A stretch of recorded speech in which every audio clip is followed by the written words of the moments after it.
Salut à tous, la team OL, Thomas M Show pour Lyon Fan TV. Très heureux les gars de vous retrouver pour une nouvelle vidéo. J'espère que tout le monde va bien dans la fournaise ou pas, parce que c'est encore la fournaise à Lyon.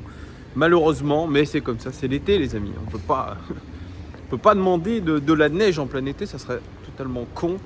Donc voilà, écoutez, on souffre en silence, c'est comme ça. Mettons-nous au frêle autant que possible, buvons de l'eau. Voilà, c'était mes recommandations bidons de début de vidéo. Les amis, n'hésitez pas à vous abonner pour ceux qui ne le sont pas encore.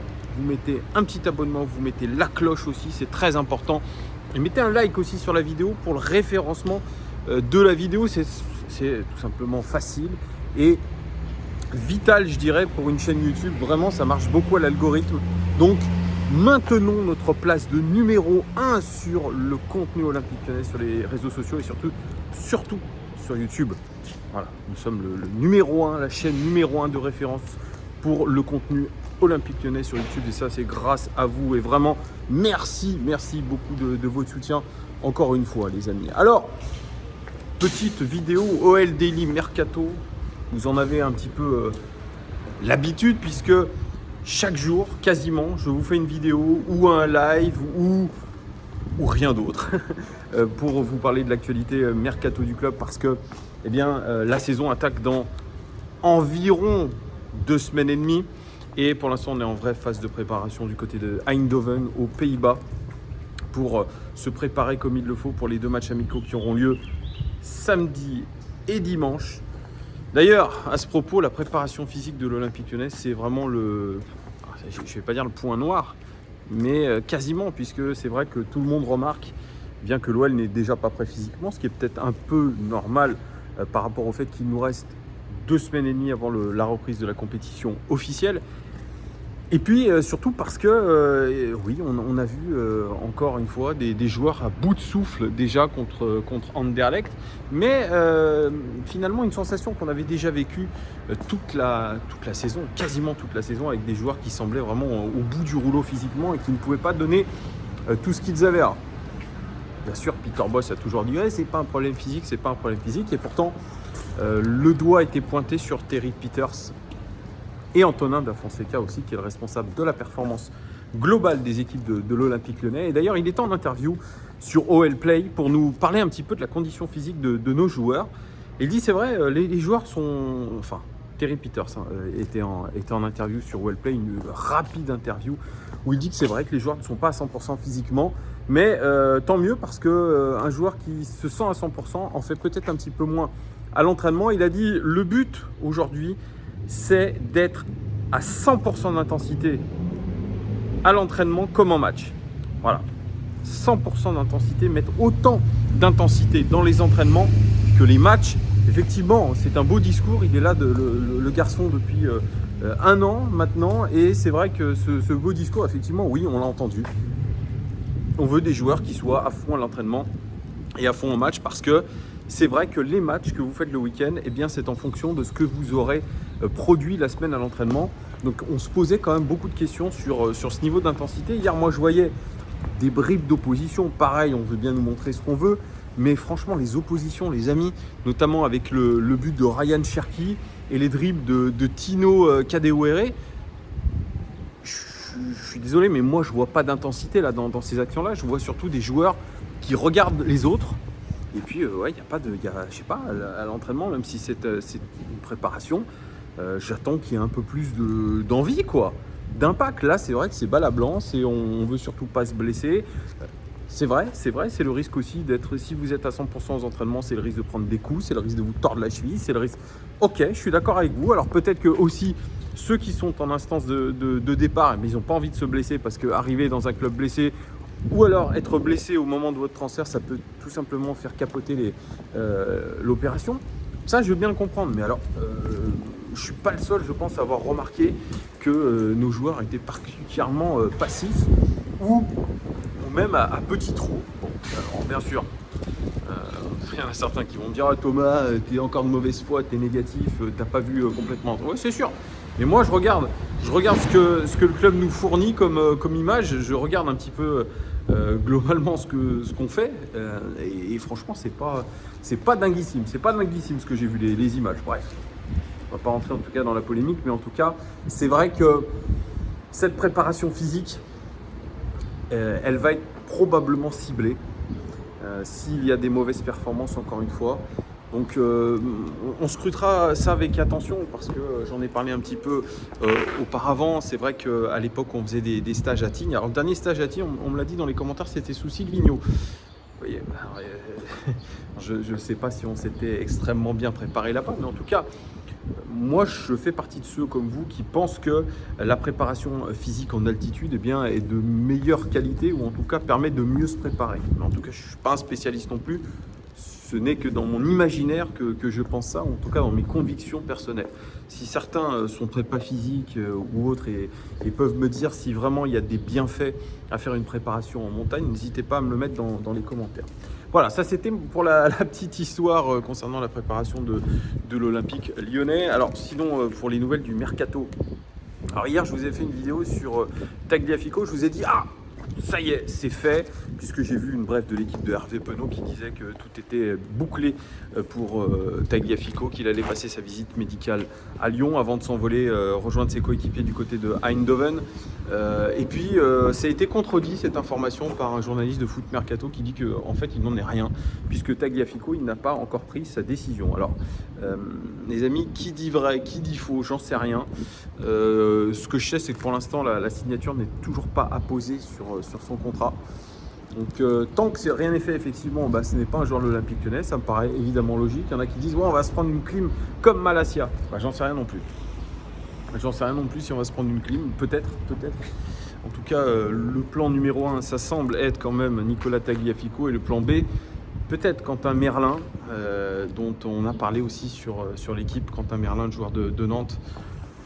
Bon, ça c'est encore une fois une piste qui reste en suspens. On en saura plus, je pense, quand même cette semaine. Pareil, le départ de Houssem Aouar semble être un petit peu en stand-by du côté du Betis, parce que le Betis doit vendre avant d'acheter. Et puis surtout, Houssem Aouar réclamerait un salaire plus important au Betis qu'il n'avait à l'Olympique Lyonnais. Il demande 20 millions d'euros sur 5 saisons, il me semble, donc 4 millions par an, ce qui ferait plus que ce qu'il nous touche à l'Olympique Lyonnais. On sait que souvent les agents sont gourmands aussi en primes. On a vu ce que ça avait donné avec Djikou, je crois, du côté de Hoffenheim, puisqu'il n'a finalement pas signé à Hoffenheim parce que ses représentants ont demandé des primes assez importantes. Donc là, je pense que surtout, Houssem Aouar, il n'est pas forcément hyper intéressé par le Betis Séville, et donc il se dit, je vais les tester avec mes agents, je vais les tester jusqu'au bout, je vais voir leur intérêt, et s'ils me donnent ce que je réclame, j'irai là-bas. Voilà, ça se passe souvent comme ça, c'est style, j'ai pas trop envie d'aller là-bas. Mais comme j'ai pas trop envie d'aller là-bas, on va voir s'il me donne un salaire comme je le demande, et s'il l'accepte, j'irai là-bas. C'est peut-être ça qui s'est mis en tête. Mais bon, pour l'instant, c'est en véritable stand-by. Comme les derniers détails à régler pour Léo Dubois, du côté de Galatasaray, on disait qu'il avait signé, que c'était quasiment fait, c'était ce week-end. Et pour l'instant, pareil, pas de signature de Léo Dubois Galatasaray. Est-ce que les derniers détails sont en train d'être travaillés?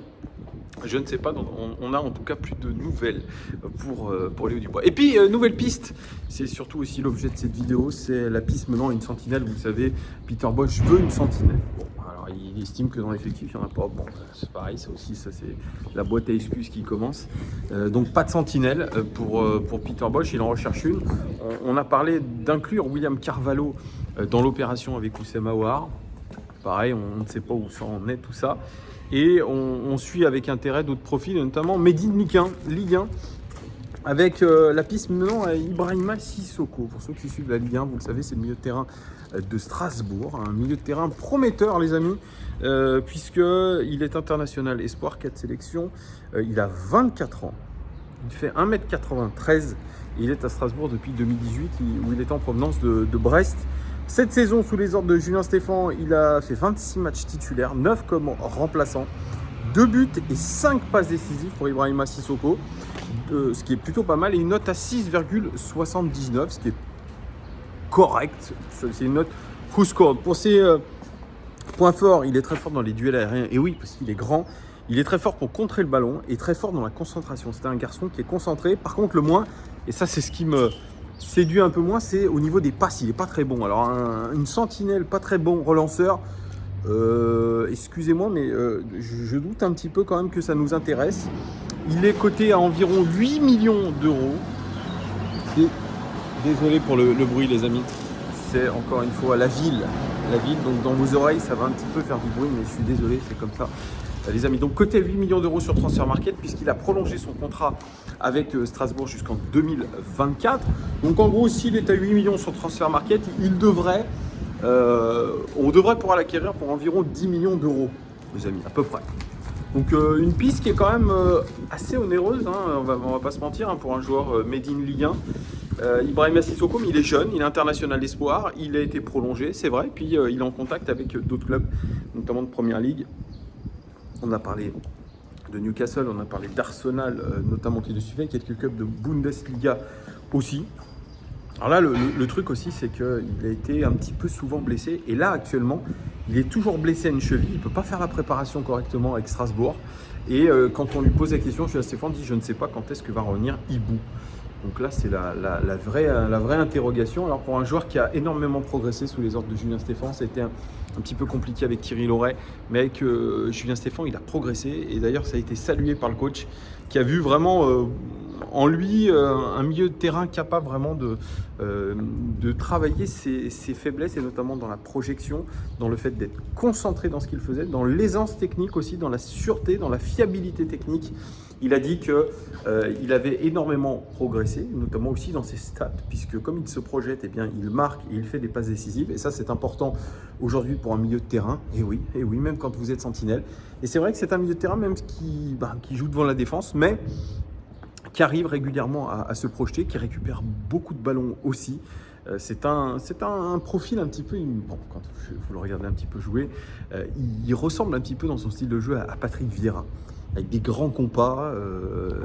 Il est quand même assez doué techniquement.